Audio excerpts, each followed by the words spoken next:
መልካም ሰው መሆን እንዴት ይቻላል? ይሄ ለራሳችን የምንሰጠው ጥያቄ ነው። እኔ ማን ነኝ የምንለው ነው። ይሄ እኔ ማን ነኝ ብለን ራሳችን የምንገመግምበት ነው። መልካም ሰው ስንል ሌሎቹን መጠቆማችን ሳይሆን እኔ ማን ነኝ በሚለው መንፈሳዊ እይታ ራሳችን ልናይና ልንገመግም የሚቻልበት የእግዚአብሔር ቃል ነው። እግዚአብሔር በመጣ ጊዜ ምንድነው የሚከፍለኝ ለኔ? መልካም ስራዬ ምንድነው? መልካም መገለጫዬ ምንድነው?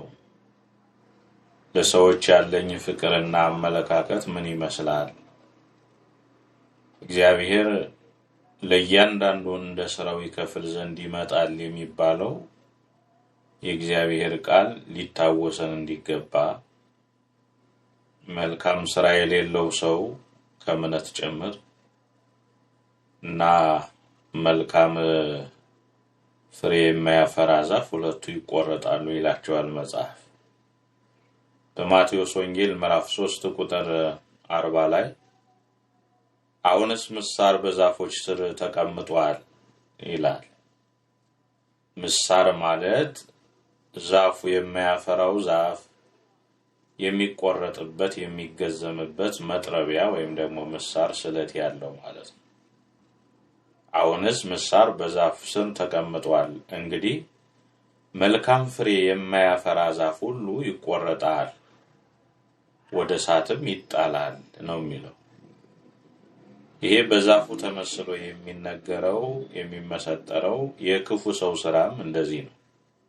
የማያፈራ ዛፍ እንደሚቆረጥ ሁሉ ወደ እሳትም እንደሚጣል ሁሉ ምግባር የሌለው እምነት የሌለው እምነቱን በስራ የማይገልጥም ሰው እንደዚሁ ነው። በምሳር ዛፉ ተቆርጦ ብቻ አይደለም የሚተወው፣ ወደ እሳትም ይጣላል። የክፉ ሰዎችም ስራቸው እንዲሁ ወደ እሳት መጣል ነው። ዛፉ የሚጣልበት የሚታይ እሳት ነው። ሰው ደግሞ የሚጣልበት ሲኦል ወይም ገሃነመ እሳት ነው። እንግዲህ ሃይማኖት ያለ ስራ ምውት ናት የሚለው መጽሐፍ ቅዱስ ለዚህ ነው። ሃይማኖት ያለ ስራ የሞተች ናት ይላል። እምነት በምን ይገለጣል ቢባል በተግባር በስራ ይገለጣልና መልካም ስራ የሌለው ሰው እና ፍሬ የማያፈራ ዛፍ አንድ ቀን መቆረጣቸው አይቀርም። መልካም ስራ የሌለው ሰውም እንደዚሁ ወደ እሳት ይጣላል ሲል ሲኦልንም ገሃነምንም ያሳያል ማለት ነው። አሁን ያለው ሲኦልና ገነት ናቸው። በኋላ ደግሞ መንግስተ ሰማያትና ገሃነመ እሳት ይከፈታሉ። ከብጽዓተ ዓለም በኋላ ክርስቶስ ይችን ዓለም ሲያሳልፋት ገሃነመ እሳትና መንግስተ ሰማያትን ነው። አሁን ግን ይች ዓለም እስከምታልፍ ድረስ ሲኦልና ገነት አሉ። ሲኦልና ገነት የተዘጋጀበት ዋናው ዓላማውና ምሳሌው ክፉ የሰሩ ወደ ሲኦል፣ መልካም የሰሩ ወደ ገነት ጊዜያዊ መቆያ ክፍሎች ናቸው። መጨረሻው ግን የሰው ልጅ እንደ መላእክት ሲያመሰግን እንዲኖር መላእክትን መስሎ እንዲኖር ይችን ዓለም ካሳለፋት በኋላ በመንግስተ ሰማያት መልካም ስራ ያላቸው የተነሱ በእግዚአብሔር ቀኝ ይቆማሉ። ክፉ ስራ ያላቸው ደግሞ ክፋታቸው ይገልጥባቸዋል፣ ገሃነመ እሳትን በዚያ ይጣላሉ። ገሃነመ እሳት ማለት ትሉ የማይጠፋ ትሉ የማያንቀላፋ እሳቱ የማይጠፋ ነው። ስለዚህ መልካም ሰው መሆን እንዴት ይቻላል? ለራሳችን ነው ጥያቄ መጠየቅ ያለብን የእግዚአብሔር ቤተሰቦች። ይህንን መመሪያ የሚሰጠው መጽሐፍ ቅዱስ ነው። ከመጽሐፍ ቅዱስ ውጭ አይደለም የምንማር። በማቴዎስ ወንጌል ምዕራፍ 5 ቁጥር 44 ላይ እንዲህ የሚል ኃይለ ቃል ተጽፏል። እኔ ግን እላችኋለሁ በሰማያት ላለ አባታችሁ ልጆች ትሆኑ ዘንድ ጠላቶቻችሁን ውደዱ፣ የሚረግሟችሁንም መርቁ ይላል። ከቃሉ ጋር ራሳችን ስናዛምደውና ስናዋህደው እኔ ግን እላችኋለሁ በሰማያት ላለ አባታችሁ ልጆች ትሆኑት ዘንድ ጠላቶቻችሁን ውደዱ፣ የሚረግሟችሁንም መርቁ ይላል እግዚአብሔር። እኛ መልካም ሰዎች ሳንሆን ለጠላቶቻችን ጉድጓድ እየማስን የሰደቡንን እየሰደብን የመቱንን እየመታን ጠላቶቻችን እንዲጠፉ እየተመኘን ጉድጓድ እየቆፈርን እንዴት መልካም ሰው ልንሆን እንችላለን? ለእያንዳንዳችን ልቡና እንነግረዋለን። ይሄንን በሰማይ ላለ አባታችሁ ልጆች ሁኑ ተብለናል። በሰማይ ላለ አባታችን ለእግዚአብሔር ልጆች የምንሆነው ደግሞ ጠላቶቻችን ስንወድ፣ የጠሉንን ስንቀርባቸው፣ ያሳደዱንን ስንመርቃቸው፣ የሚረግሙንን ስንቀርባቸው እውነተኛ ልጆቹ እንሆናለን። ለምን ቢባል ጌታ መድኃኔዓለም ኢየሱስ ክርስቶስ በቀራንዮ እየሰቀሉት፣ እየገረፉት፣ እየመቱት፣ ርኩስ ምራቃቸውን እየተፉበት አባቶ የሚያደርጉትን አያውቁምና ይቅር በላቸው እያለ ይለምንላቸው ነበር። ስለዚህ እኛ የኢየሱስ ክርስቶስ ልጆች ነን፣ በሰማይ ላለ አባታችን ልጆች እንሆናለን የሚል እሳቤ ካለን፣ ቃሉ የሚገዛን ከሆነ መልካም ሰዎች መሆን እንፈልጋለን። ነገር ግን እንዴት ብለን መልካም እንሆን? እያሳደዱን እንዴት ብለን መልካም እንሆን? እየጠሉን እንዴት ብለን መልካም ይሁን? ሊገሉን እየፈለጉን እንዴት መልካም እንሆን? ይሄ ቢታሰበን እንኳን ስጋችሁን የሚገሉትን አትፍሯቸው፣ ነፍሳችሁን ግን መግደል አይቻላቸውምና ሲል ጌታችን መድኃኒታችን ኢየሱስ ክርስቶስ የተናገረው ስጋ ለረሃብ፣ ስጋ ለጥፊ፣ ስጋ ለእስራት፣ ስጋ ለሰንሰለት፣ ስጋ ለጸዋትወ መከራ ይመቻልና ይህንን የሚታየውን ስጋችሁን ቢገድሏችሁ አትፍሩ፣ የማትታየውን በእግዚአብሔር መንግሥት ደምቃ የምትኖረውን ነፍሳችሁን ግን መግደል አይቻላቸውምና እያለ የነገረን ጌታ መድኃኔዓለም ኢየሱስ ክርስቶስ ነው። ስለዚህ እኔ ግን እላችኋለሁ በሰማይ ላለ አባታችሁ ልጆች ትሆኑ ዘንድ ጠላቶቻችሁን ውደዱ፣ የሚረግሟችሁንም መርቁ ብሎ የተናገረው ጌታችን መድኃኒታችን ኢየሱስ ክርስቶስ ነው። ለሰው ልጆች የተነገረ ነው። ይሄ መጽሐፍ ቅዱስ በምሳሌ ነው የሚነገረው። በዛፉ ደግሞ መስሎ የሰው ልጅም እንዲህ ዕጣ ፈንታ እንዲገጥመው እንዲህ ተናግሯል። በማቴዎስ ወንጌል ምዕራፍ 7 ቁጥር 18 ላይ መልካም ዛፍ ክፉ ፍሬ ማፍራት ወይም ክፉ ዛፍ መልካም ፍሬ ማፍራት አይቻለውም። ምን ማለት ነው? መልካም ዛፍ ክፉ ፍሬ ማፍራት ወይም ክፉ ዛፍ መልካም ፍሬ ማፍራት አይቻለውም ይላል። መራራ ዛፍ ሁልጊዜ መራራ ፍሬ ያፈራል። ጣፋጭ ዛፍም ሁልጊዜ ጣፋጭ ፍሬ ያፈራል። ጣፋጩ ዛፍ መራራ ፍሬ ማፍራት አይችልም። መራራው ዛፍም ጣፋጭ ፍሬ ማፍራት አይችልም። ክፉ ሰዎችም ደግ መናገር አይችሉም። ክፉ ሰዎች መልካም መስራት አይችሉም። ክፉ ሰዎች ደግ መሆን ያቅታቸዋል። ክፉ ሰዎች በመላሳቸው ደግ ነገር ሊያወሩ ይችላሉ እንጂ ቆይተው ግን የሚበቀሉትን ብቀላ፣ የሚቀብሩትን ቀብር፣ የሚምሱትን ጉድጓድ፣ ሰውን የሚያጠፉበትን ዘዴ ነውና የሚመኙት። መልካም ሰው መሆን እንዴት ይቻላል ወገኖቼ? መጽሐፍ ቅዱስ ነው የሚናገረው ይሄንን። ስለዚህ ክፉ ሰውም በስራው እንዲሁ ይወቀሳል። መልካም ዛፍ አላፈራ ስትል በምሳር ተቆርጣ ወደ እሳት እንደምትጣል ሁሉ ክፉ ሰውም ሳይለወጥ ዕድሜ ልኩን ኑሮ ወደ ሞት ጉድጓድ ይወርዳልና ዕጣ ፈንታውና እድል ተርታው የሚሆነው ከሰዶምና ከገሞራ ሰዎች ነው።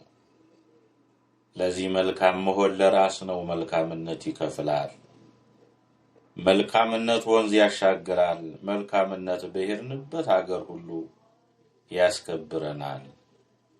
ጨው ለራስ ስትል ጣፍጥ ነው የሚለው ቅዱስ ቃሉ። ባትጣፍጥ ግን ድንጋይ ነው ብለው አውጥተው ይጥሉሃል፣ በእግራቸውም ይረግጡሃል ነው የሚለው። ስለዚህ ጨው የሚጣፍጠው ለራሱ ብሎ ነው። ምሳሌ ያለው ሰፊ ምሳሌ። ለራስ ባትጣፍጥ ከእግዚአብሔር መንግሥት ያወጡሃል፣ ወደ ሲኦልም ይጥሉሃል፣ በጠላት ባጋንንት ትረገጣለህ ማለት ነው። ስለዚህ መልካም ዛፍ ክፉ ፍሬ ማፍራት ወይም ክፉ ዛፍ መልካም ፍሬ ማፍራት አይቻላቸውም። ክፉ ሰውም እድል ፈንታው እድል ተርታው ከነዚህ ጋር ይመደባልና በስራው ይወቀሳል። እግዚአብሔር አምላክ የተመሰገነ ይሁን። በማቴዎስ ወንጌል ምዕራፍ 12 ቁጥር 34 ላይ ያለውንም ቃል ተመልከቱት። ራሳችን የምናርምበት መልካም ሰው ለመሆን የምንጥርበት የእግዚአብሔር ቃል። እናንተ የእፉኝት ልጆች ይላቸዋል ክፉ ሰዎችን። ክፉ ሲባል ያስከፉንን ሰዎች ብቻ እንዳንመለከት፣ ክፉ ሰዎች ስንል የምንጠላቸውን ብቻ እንዳናይ፣ ክፉ ሰዎች ስንል እኛን ያሳደዱንን በሐሰት ያሳሰሩንን የመሰከሩብንን ሰዎች ብቻ እንዳናይ፣ እኔ ማን ነኝ የሚለውን ውስጣችን ሁሉ ነው ማየት ያለብን። ስለዚህ ክፉ ሰዎችን መጽሐፍ ቅዱስ እንዴት ይገልጻቸዋል? የክፋታችን ጥግ ምን ያህል እንደሆነ እንደዚህ ይናገራል። አሁን በጠቀስኩላችሁ በማቴዎስ ወንጌል ምዕራፍ 12 ቁጥር 34 ላይ እናንተ የእፉኝት ልጆች ክፉዎች ስትሆኑ መልካም ለመናገር እንዴት ትችላላችሁ? ልብ አድርጉ ወገኖቼ። እናንተ የእፉኝት ልጆች ክፉዎች ስትሆኑ መልካም ለመናገር እንዴት ትችላላችሁ? በልብ ሞልቶ ከተረፈው አፍ ይናገራልና ይላል። የክፋት ጥግ የሰው ልጅ ክፋቱን ሲገልጽ በእፉኝት ነው የገለጸው። እፉኝት ማለት በጣም ክፉ አውሬ፣ የወንድ ዘር በአፏ የምትወስድ፣ ኋላ ከጸነሰች በኋላ ልጆቿ ሰውነቷን በልተው ቦጫጭቀው እሷን ገለው ወይ ፈድዮ ለኩሉ በከመ ምግባሩ የተባለው ለዚህ ነው። እናታቸውን በልተው ጨርሰው ሰውነቷን ቀዳደው እሷን አጥፍተው ነው የሚወጡት። ስለዚህ እናንተ የእፉኝት ልጆች እያለ ተናገረ። ጌታም ተናግሮታል ይህን ቃል፣ ዮሐንስም ተናግሮታል። ክፉዎች ስትሆኑ መልካም ነገር እንዴት ከአንደበታችሁ ይወጣል? በአንደበት የሚገለጠው እኮ በልብ ሞልቶ የፈሰሰው የተረፈው ነው እያለ ይናገር። ስለዚህ ከክፋት ወገን፣ ከጠላት ወገን፣ ከክፉ አድራጊዎች ጎን እንዳንቆም እግዚአብሔር ይርዳል። መልካም ሰው መሆን እንዴት ይቻላል ወገኖቼ? እንዴት ይቻላል? በማቴዎስ ወንጌል ምዕራፍ 12 ቁጥር 35 መልካም ሰው ከልቡ መዝገብ መልካም ነገርን ያወጣል ይላል።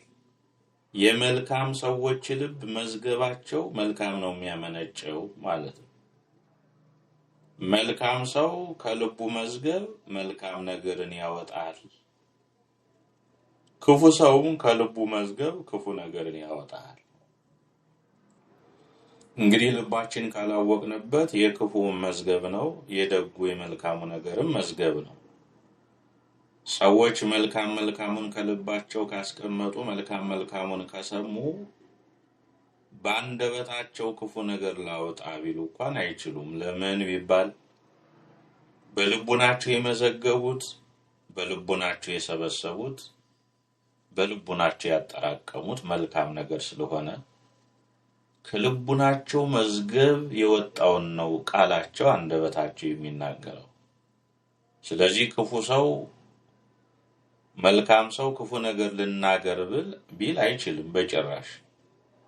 በልቡ የተማረው፣ በልቡ የመዘገበው፣ በልቡ ያጠራቀመው መልካም ነገር ነውና ክፉ መናገር አይችልም። ክፉ ልናገር ቢል እንኳን አንደበቱ ይዝልበታል፣ አንደበቱ ይንቀጠቀጥበታል። ክፉ ልናገር ቢል እንኳን ደግ ሰው አይችልም፣ በፍጹም አይችልም። እሱ ስለ መልካም ነገር ነውና ሲማር ይኖረው። መጽሐፍ ቅዱስም የሚናገረው ይህንን ቃል በመሆኑ ነው። መልካም ሰው ከልቡ መዝገብ መልካም ነገርን ያወጣል፣ ክፉ ሰውም ከክፉ መዝገብ ክፉ ነገርን ያወጣል።